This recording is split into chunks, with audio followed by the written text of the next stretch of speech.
خاوتي اهلا وسهلا مرحبا بكم يا جماعة الخير مساء الخير عليكم bonsoir tout le monde azul fillah wa salam alaikum. Nous vous avions prévenu sur Algérie Park, nous vous avions prévenu encore une fois, on avait l'information avant tout le monde, on avait prévenu les autorités algériennes et ben malheureusement ce qu'on avait dit, ce qu'on avait pronostiqué commence bel et bien à se concrétiser malheureusement. Rappelez-vous 3, c'était quand? Le 3 octobre 2023. Nous avions réalisé une émission, il y a de cela 2 jours, où nous avons dit, attention, exclusive, Teuver Hakar prépare sa fuite en Angleterre, après son limogeage brutal inattendu le 2 octobre 2023, après avoir échoué à obtenir encore une fois toutes les garanties nécessaires auprès des dirigeants les plus influents du pays pour le maintenir aux commandes de son attaque, il préparait un projet de fuite et d'évasion vers l'Angleterre afin d'échapper aux éventuelles poursuites judiciaires. Et on a expliqué durant toute la journée du 3 octobre 2023 les 4 affaires, les 4 gros dossiers dans lesquels Teuver Hakar, le PDG, l'homme fort du secteur des hydrocarbures, l'homme qui a dirigé son attaque de février 2020 à octobre 2023, on a expliqué qu'il était cité, impliqué dans 4 grosses affaires. 4 grosses affaires de corruption, de dilapidation de données publiques, de trafic d'influence, de favoritisme. On a donné tous les détails en ce qui concerne le dossier qui implique des projets, des passations de marché avec des Chinois, un dossier qui implique des marchés et des passations, des marchés et des projets avec les Turcs, le projet à l'acquisition des pipelines, et le fameux projet phosphatier de Bessa qui a abouti aussi à des pratiques hyper scandaleuses et qui ont dans les 4 dossiers, Teuver Hakar et son clan et ses complices et ses partenaires et ses protecteurs au plus haut sommet de l'État ont saboté des grands projets de développement qui auraient pu créer des centaines, des dizaines de milliers d'emplois et qui auraient pu permettre à l'Algérie de renforcer ses exportations hydrocarbures et hors hydrocarbures en ce qui concerne le phosphate, les grandes mines de phosphate de Tbessa et de Soukharas. Et ben, nous avons appris que le 3, au moment où nous avions réalisé notre émission, comme par hasard, le 3 octobre 2023, au moment où nous avons mis en ligne notre émission concernant les tenants et les aboutissants de ce projet d'évasion et de fuite vers l'Angleterre que préparait Teuver Hakar, son épouse, Yamina Hakar, a fui le pays. Elle a fui le pays le plus normalement du monde. Elle a pris un avion vers Londres, alors qu'elle était censée être soumise à une ISTN, à une interdiction de sortie du territoire national, qui a laissé filer à l'étranger Madame Yamina Hakar. Comment l'a-t-on autorisé à partir à l'étranger alors que de simples membres de familles d'opposants, de journalistes indépendants, des familles des membres des familles des généraux qui sont sous le coup de poursuites judiciaires ou là qui sont sous enquête, des femmes et des familles et des sœurs ou des filles de simples hommes d'affaires qui sont soumis à des enquêtes judiciaires pour des faits de corruption ou pour des faits d'enrichissement illicite sont interdits de quitter le pays, refoulés au niveau des aéroports internationaux. Et ben Yamin Hakar qui est non seulement Yamina Hakar, encore une fois, on ne l'épingle pas parce qu'elle est l'épouse de Teuver Hakar. Yamina Hakar est l'un des acteurs, c'est une actrice principale de toutes les histoires et les dossiers de corruption que nous avons cités. Yamina Hakar, c'est une ex au cadre de la direction des associations de Sonatrach. La direction d'association de Sonatrach, c'est une direction qui gère l'ensemble des partenariats et des groupements créés par Sonatrach avec ses partenaires étrangers. Elle a fait toute sa carrière au niveau de cette on appelle ça la division association. Ensuite, elle a pris une forme de pré-retraite à partir de 2022, parce que, notamment quand Algérie Part a commencé à parler des conflits d'intérêts et de l'influence malsaine qu'exerce l'épouse du PDG de Sonatrach, alors que son mari, PDG de Sonatrach, elle était le numéro 2 de la division association. Elle commençait à comploter, à faire des conciliabules, à parrainer des responsables, à participer à la programmation de la chute et de limogeage de certains autres cadres dirigeants de Sonatrach. Quand on a fait beaucoup de bruit autour de ces manœuvres et de ces complots et de ces plans machiavéliques qui ont affaibli la direction générale de Sonatrach et qui ont poussé vers la sortie plusieurs dizaines de cadres intègres de Sonatrach, et ben son mari l'a mis un peu à la retraite.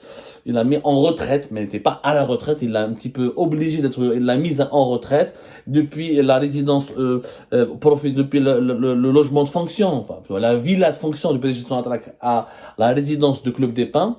Et Madame Yamina Hakar a continué dans les coulisses à tirer des ficelles à tisser des liens avec la famille du président Abdelmajid Tebboune, avec les membres, avec les familles ou les épouses de certains généraux influents dans l'armée, avec les épouses et les familles de certains ministres importants du gouvernement. Elle a commencé à tisser des liens, à faire du lobbying, toujours dans l'optique de protéger les arrières de son mari, de s'assurer qu'il reste aux commandes de son attraque, et dans l'optique de comploter ou de préparer des manœuvres et lancer des offensives contre ses détracteurs qui contestaient son incompétence ou qui contestaient ses mauvaises décisions. Mais Mme Yamina Hakka ne s'était pas contentée de cela. C'est-à-dire, elle n'a pas elle n'a pas joué uniquement le rôle de la lobbyiste, elle est partie encore plus loin. Mme Yamina Hakka est impliquée dans des affaires de corruption. Tous les dossiers dans lesquels Tawfiq Hakkar est impliqué, Yamina Hakkar fait partie des intermédiaires, des personnes qui ont décidé des passations douteuses de marché, du choix des intermédiaires, du choix controversé, des modalités controversées de passation de marché douteux, ou des choix sulfureux de certains partenaires étrangers qui ne correspondaient pas réellement aux besoins de son attaque et qui ont été avantagés ou favorisés moyennant versement de quelques contreparties financières. Madame Yamina Hakka, elle s'est citée dans deux dossiers. L'ouel, c'est le dossier de la manipulation de la direction des ressources humaines de Sonatrach. Le directeur des ressources humaines, Azdin Jouabri, qui avait été installé par Tawfiq Hakkar, n'était qu'une marionnette.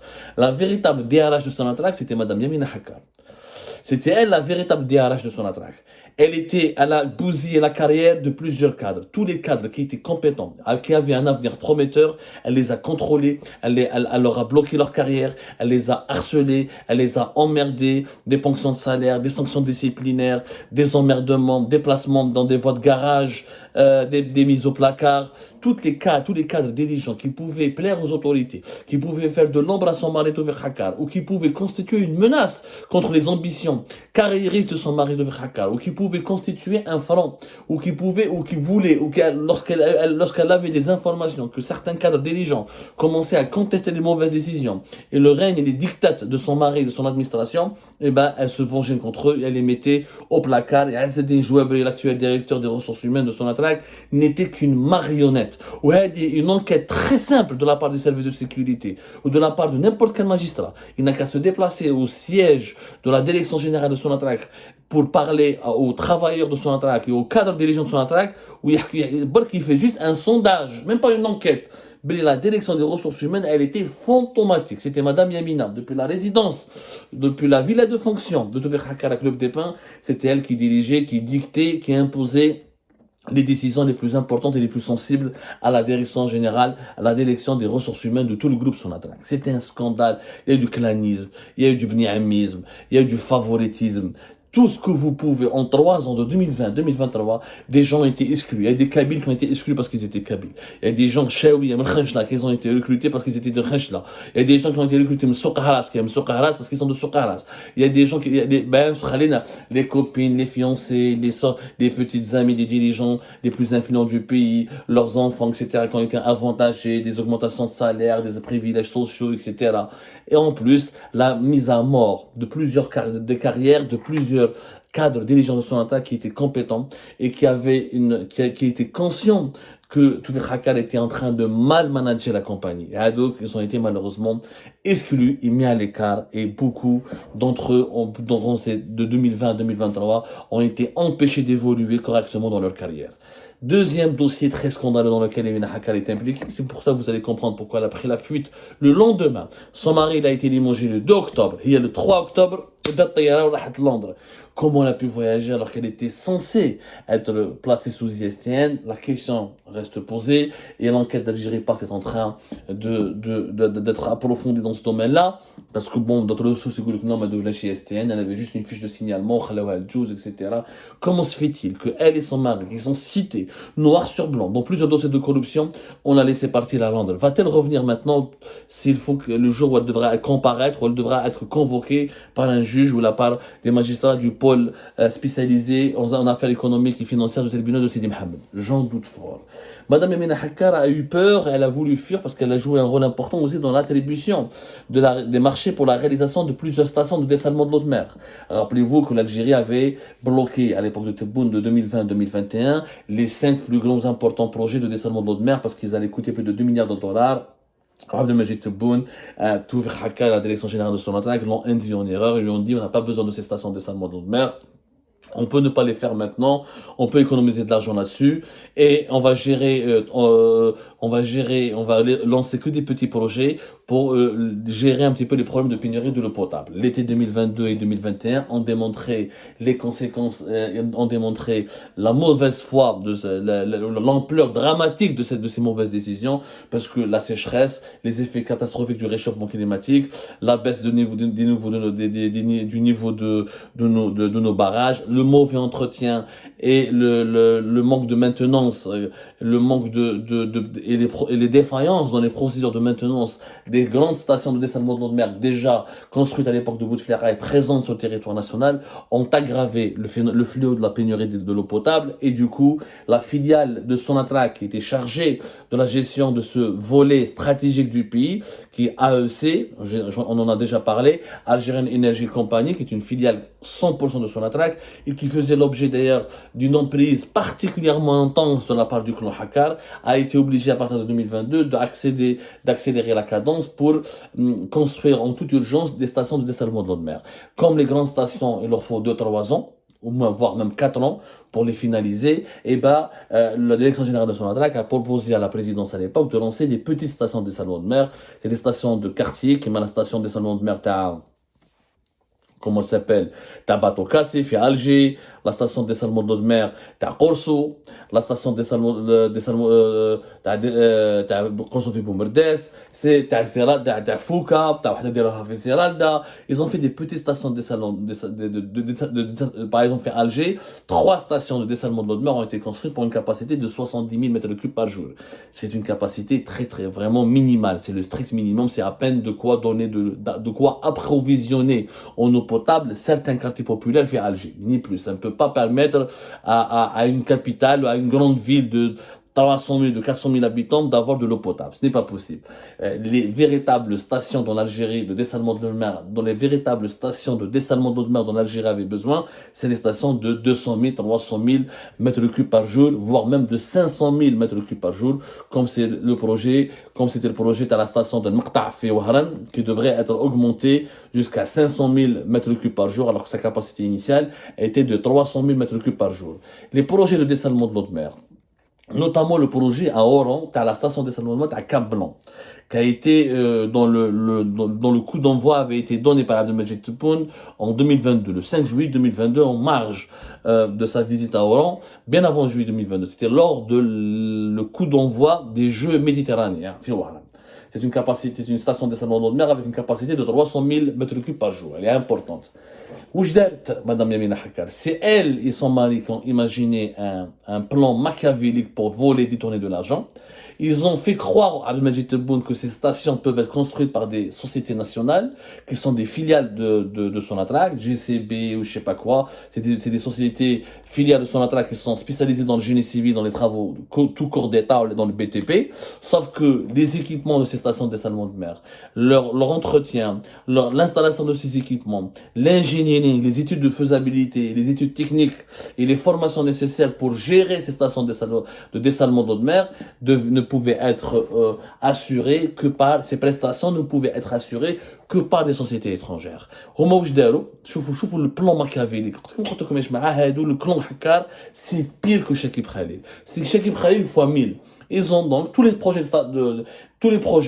les 3 stations de dessalement d'eau de mer, t'as des petites tailles à Alger, ou t'as Oran, t'as Cap Blanc, t'as Janet, t'as Cap Janet, 300 000 mètres cubes, et les autres projets qui sont prévus, Fubjaya, Aftarf, etc. Sonatrach a privilégié, a imposé de ses filiales, des entreprises locales.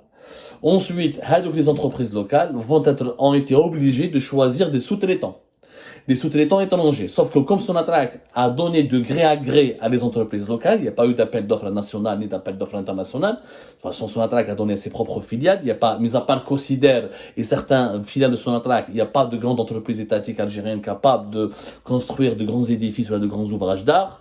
Et une station de dessalement d'eau de mer, c'est quand même, il faut un certain niveau d'expertise.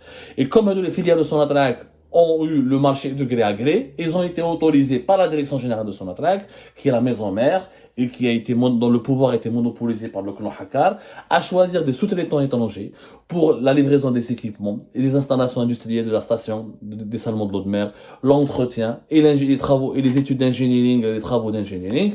Et ça se passait de façon tout à fait opaque, puisqu'il n'y avait pas les filiales de Sonatrach n'ont pas lancé d'appel d'offres international, il n'y a pas eu de concurrence loyale, il n'y a pas eu de transparence, et le choix des prestataires étrangers était fait selon une sélection dont les critères ont été uniquement déterminés par Tawfiq Hakkar et son épouse, et c'est son épouse qui a été la principale pilote et qui a piloté le dossier de dessalement de l'eau de mer. Et c'est elle qui a veillé sur l'élaboration des cahiers de charges, le choix des partenaires étrangers, les modalités d'attribution des marchés, les montants des marchés, et tout cela était géré par Madame Yamina Hakkar.